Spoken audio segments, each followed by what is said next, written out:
Moral philosophical literary theory itu adalah teori sastra yang menggunakan lensa ilmu filsafat yang tujuannya tidak hanya untuk mencari moral value dari sebuah karya sastra, tetapi juga memberikan pertanyaan, menjawab, dan mendiskusikan konsep moral yang didapatkan di dalam sebuah karya sastra berdasarkan pada teori-teori moral atau moral theory di dalam ilmu filsafat tersebut.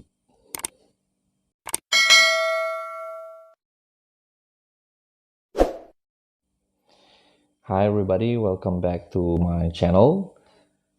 Kita akan membahas mengenai moral philosophical literary theory.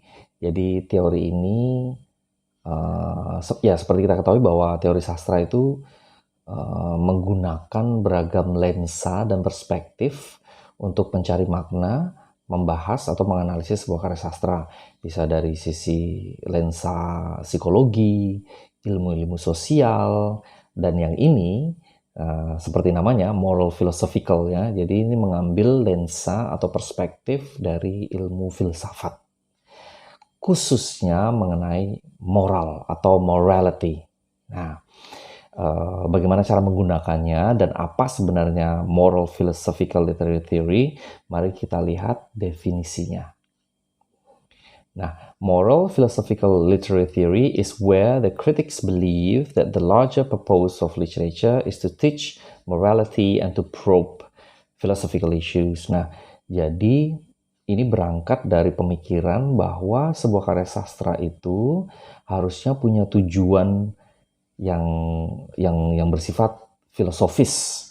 Jadi tidak sekedar membahas mengenai karya fiksinya, membahas mengenai karakter-karakternya saja, tetapi karakter, cerita, tema, setting, dan sebagainya yang ada di dalam karya sastra itu harusnya juga memberikan nilai-nilai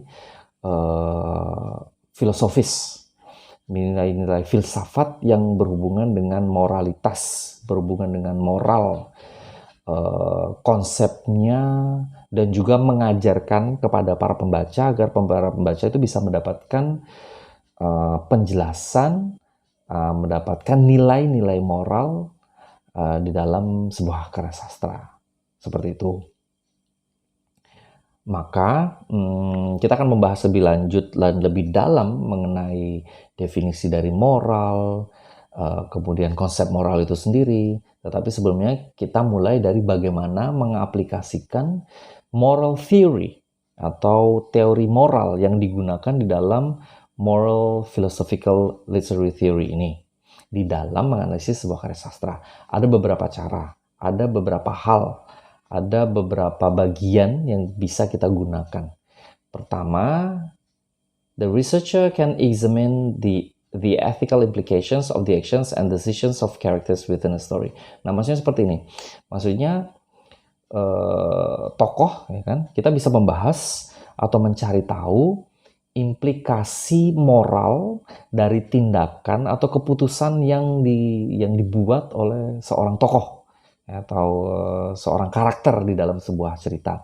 Apakah tindakannya itu bisa dianggap benar atau salah, bertanggung jawab, ceroboh, atau nilai-nilai apa saja yang bisa kita dapatkan ketika satu tokoh itu mengambil keputusan tertentu. Nah, seperti itu. Itu yang pertama. Jadi kita membahas tokoh dan membahas mengenai tindakannya serta implikasi atau efek dari keputusannya tersebut. Atau kita bisa juga explore the underlying values and beliefs that are expressed in a work of literature. Ini gampangnya adalah moral value. Moral value. Jadi nilai-nilai moral dari sebuah cerita. Lebih spesifik adalah how a particular novel reflects the moral and social values of its time and how these values are conveyed through the character, setting, and plot. Jadi kita juga bisa ke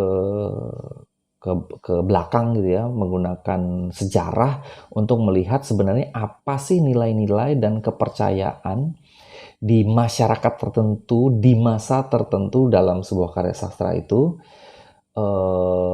dan bagaimana nilai-nilai moralnya itu direfleksikan atau digambarkan melalui tokoh-tokohnya, settingnya, atau plotnya. Ada kelompok masyarakat di dalam sebuah novel, kemudian kita melihat apa yang mereka percaya, apa yang membuat mereka melihat sesuatu itu sebagai salah, atau bagaimana sesuatu itu benar, atau diantaranya, atau bagaimana cara mereka menilai segala sesuatu. Nah, itu yang kedua. Yang ketiga, the researcher can evaluate the ethical implications. Kita mengevaluasi mengenai implikasi etik, ya kan, implikasi moral dari author's choices. Kalau tadi karakter, yang kedua yang berhubungan dengan kemasyarakatannya, sosial gitu ya, atau individuals, group of people, society gitu ya. Kalau yang ketiga ini authornya. Kalau kita ingat teori psychoanalysis atau Marxism, itu juga selain membahas mengenai tokoh, karya fiksinya, kemudian membahas mengenai ya masyarakatnya di dalam karya fiksi, itu juga bisa membahas mengenai authornya atau penulisnya. Begitu juga dengan moral philosophical literary theory. Kita melihat bahwa di sini mengevaluasi implikasi etik dari pilihan dari si penulis ini dan dampak karyanya ke masyarakat secara umum. Jadi sebenarnya kita mengevaluasi sebenarnya pikiran atau pendapat atau nilai-nilai moral yang dimiliki oleh si penulis itu, kemudian bagaimana dampaknya ke masyarakat. Apakah pikirannya itu mempengaruhi masyarakat? Apakah ada perubahan tertentu dalam pola pandang, pola pikir si penulis mengenai apa yang disebut dengan morality atau moral? Apakah misalnya yang dahulu disebut salah atau tidak benar secara moral, tidak bisa diterima secara moral, tapi kemudian penulis berpikir bahwa sebenarnya itu dipertanyakan, ya kan? Kemudian di masa sekarang, misalnya ketika settingnya ini merujuk ke masa kini gitu, bahkan bisa dikatakan ada perubahan besar atau radikal sehingga si penulis ini menulis sedemikian rupa sehingga nilai-nilai moral yang dahulu itu tidak bisa diterima, sekarang bisa diterima atau sebaliknya. Nah, itu ada 3 cara. Maka kita akan menanyakan kembali apa itu moral theory, karena moral theory itu adalah teori-teori moral yang digunakan di dalam pendekatan ini untuk menganalisis sebuah karya sastra. Jadi kita lihat dulu. A moral theory consists of more or less connected claims arranged to determine what a morally good or right action or stance is and what it is that makes it either right or good. Jadi moral theory itu adalah teori-teori moral. Jadi ada banyak, ada beberapa. Sama seperti feminisme, ada branches-nya juga. Sama seperti psychoanalysis, selain ada dari Sigmund Freud, juga bisa ke Adler, juga bisa ke Erich Fromm, bisa ke Anna Freud, atau lari ke Carl Gustav Jung gitu kan. Moral theory juga gitu, ada beragam pola pikir mengenai apa itu moral, apa itu yang benar, apa itu yang salah, dan dari mana kita memandangnya. Kita berdiri di titik mana sehingga kita bisa memutuskan bahwa oh, yang benar ini secara alami, atau yang benar itu tidak perlu secara alami, atau apapun itu adalah seperti ini. Sedangkan tidak bisa diterima atau salah adalah ini dan kenapa. Nah, itu moral theory ya, berhubung dengan moral. Nah, saya akan menjelaskan sedikit saja ya beberapa yang utama karena masih banyak sekali dan punya beragam pandangan yang berbeda. Bahkan beberapa teori bisa sangat ekstrim perbedaannya untuk melihat moral, untuk melihat konsep moral. Nah, beberapa teorinya tersebut adalah pertama, yaitu utilitarianism. Ini moral teori yang digaungkan oleh Jeremy Bentham gitu ya, dan beberapa penulis lain, beberapa filsuf lain ya, yang urges us to always act so as to maximize the sum total of welfare among everyone affected by what we do. We share the same goal. Jadi menurut teori ini, yang disebut benar secara moral itu adalah yang menguntungkan mayoritas orang. Jadi memberikan banyak manfaat dibanding mudarat gitu ya, kurang lebih ya. Jadi karena kita pasti punya goal yang sama. Jadi kalau kebanyakan orang itu tidak setuju, kebanyakan orang itu melihat itu buruk, maka buruklah dia. Tetapi kalau demi kesejahteraan masyarakat banyak, maka itu benar secara moral. Nah, kita bisa menggunakan konsep ini di dalam menganalisis sebuah karya sastra. Apakah ini termasuk dalam it's a pretty difficult ya. Utilitarianism. Jadi merujuk kepada kesejahteraan masyarakat atau kebanyakan orang. Gitu. Kemudian lawannya adalah ethical egoism. Jadi yang teori ini states that we have no duties to anyone but ourselves. It doesn't mean the others should satisfy our interests. Ini unik sekali. Bahwa kita itu tidak punya kewajiban untuk membuat orang lain itu bahagia. Kita tidak punya kewajiban terhadap orang lain. Kewajiban itu hanya untuk diri kita sendiri. Jadi kalau kita puas, kalau kita merasa kita benar, maka benarlah itu. Tetapi kita tidak boleh memaksa orang lain untuk membuat kita puas atau sesuai dengan keinginan kita. Karena every individual has a goal of his or her own. Kalau yang sebelumnya mengatakan bahwa we share the same goal. Jadi masyarakat, orang-orang itu berbagi tujuan yang sama. Tetapi kalau ethical egoism mengatakan tidak, setiap orang punya goalnya sendiri. Maka moral value atau nilai-nilai moral, mana yang benar, mana yang salah, itu tergantung dari masing-masing orang. Jadi terserah maunya gimana, selama orang tersebut itu bisa puas, bisa senang, dan mencapai goalnya dengan catatan tidak meminta atau memaksa orang lain untuk membuat kita merasa senang. Oleh sebab itu kita juga tidak bisa dipaksa untuk membuat orang lain senang gitu ya. Meskipun konsepnya lebih jauh, silakan dibaca lagi ya. Tentu saja tidak ada yang sesederhana itu, masih banyak catatan, banyak hal-hal lain yang bisa dipahami lebih lanjut. Nah, kemudian yang terkenal ini dari Immanuel Kant, Kantism, ya, yaitu deontological ethics, which explains that some types of actions are prohibited or obligatory irrespective to their consequences. Ethical actions follow the universal moral law. Nah, kalau yang ini berbeda dengan teori-teori sebelumnya, itu berpendapat bahwa pastilah ada hukum moral yang universal, di mana semua orang itu punya kepercayaan yang sama. Gampangnya ya contoh paling yang sederhana adalah membunuh. Membunuh itu pasti salah secara moral gitu ya. Itu pasti salah dan dilarang.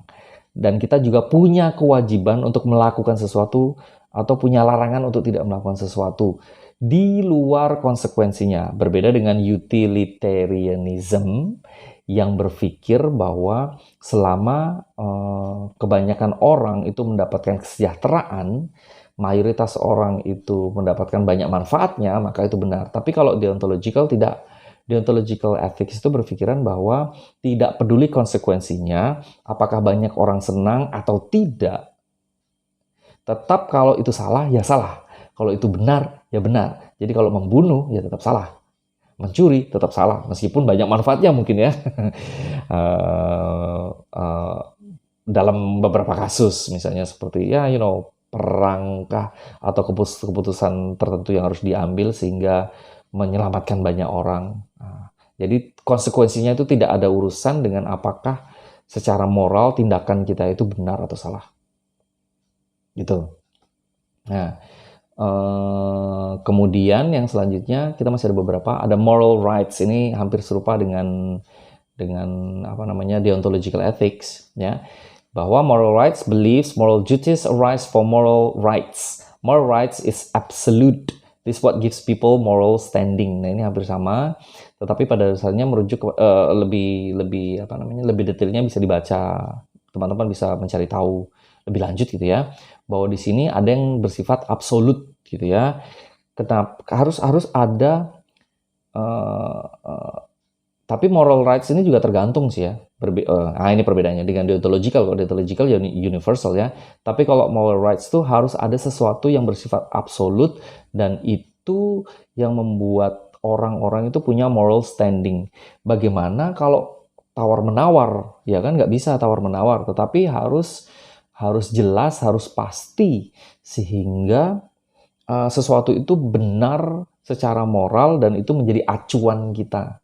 Kalau tidak punya acuan, maka susah, maka akan terus dipertanyakan kan apakah ini benar atau salah. Nah, seperti itu. Kemudian yang terakhir dari Aristotle, yaitu virtue ethics, yang berpikiran bahwa fundamental problem of ethics is what we ought to do in particular situations. Jadi apa yang harus kita lakukan dalam keadaan-keadaan tertentu, gitu kan? Jadi permasalahan moralnya di situ. Ketika ada kasus tertentu dan kita harus memutuskan untuk menyelesaikan masalah itu, maka kita akan kebingungan.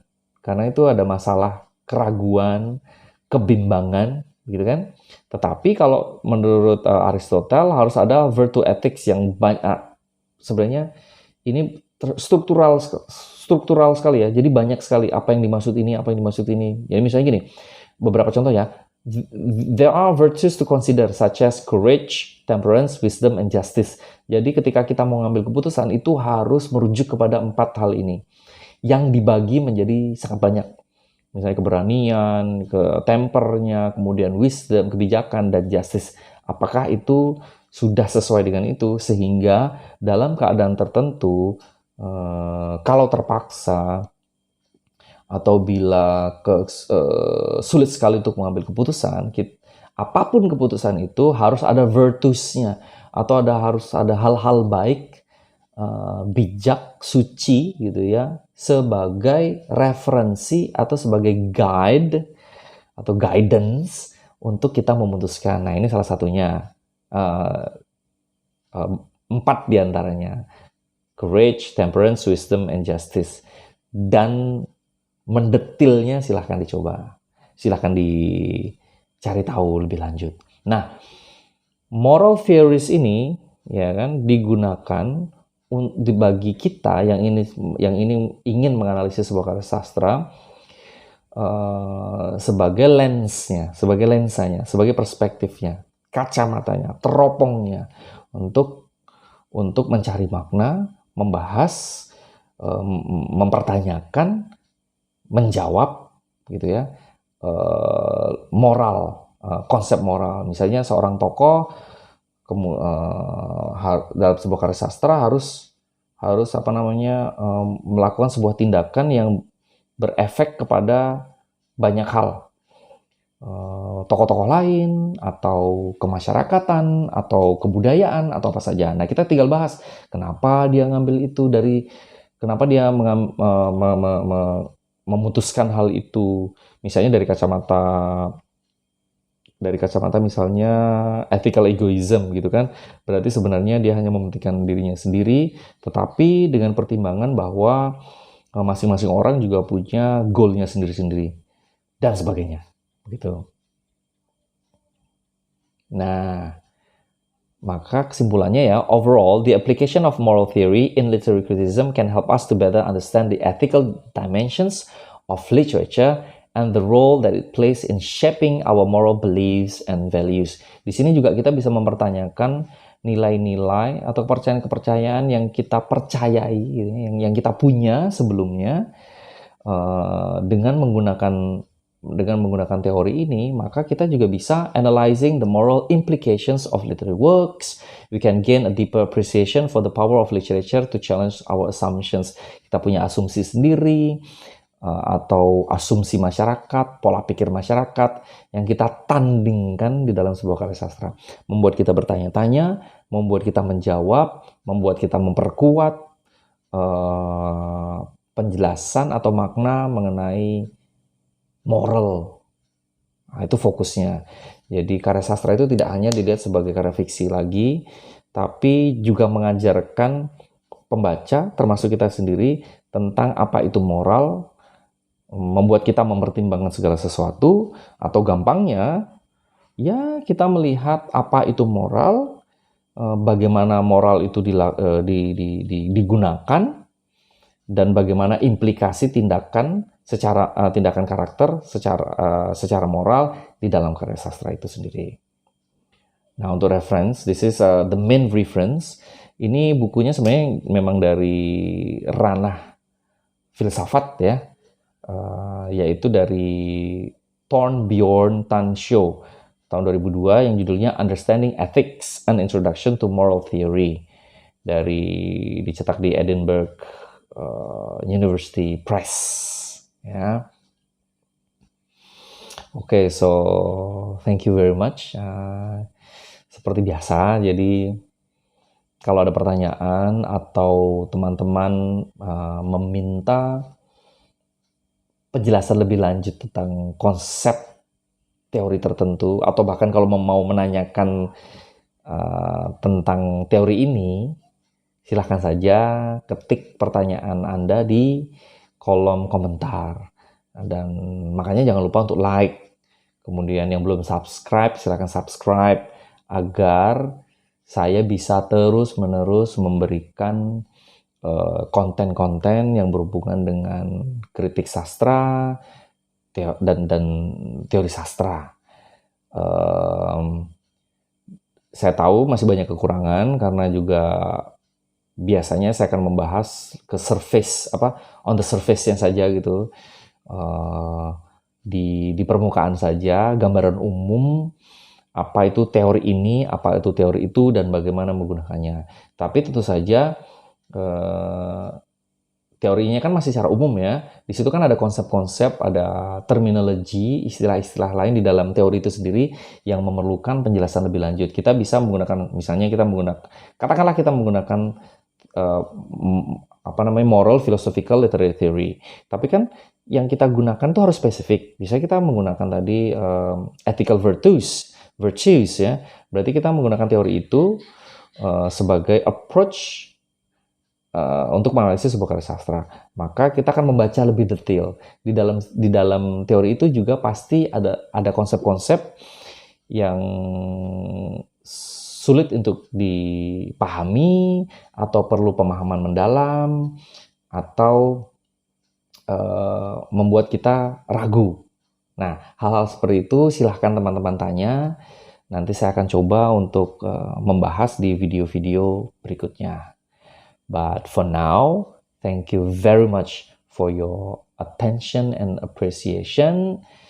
I promise I'm going to give another content ya, yang semoga bisa membantu teman-teman dalam apa saja, specifically penelitian sastra teman-teman ya. Okay everybody, thank you very much and see you next time. Have a nice day. Bye.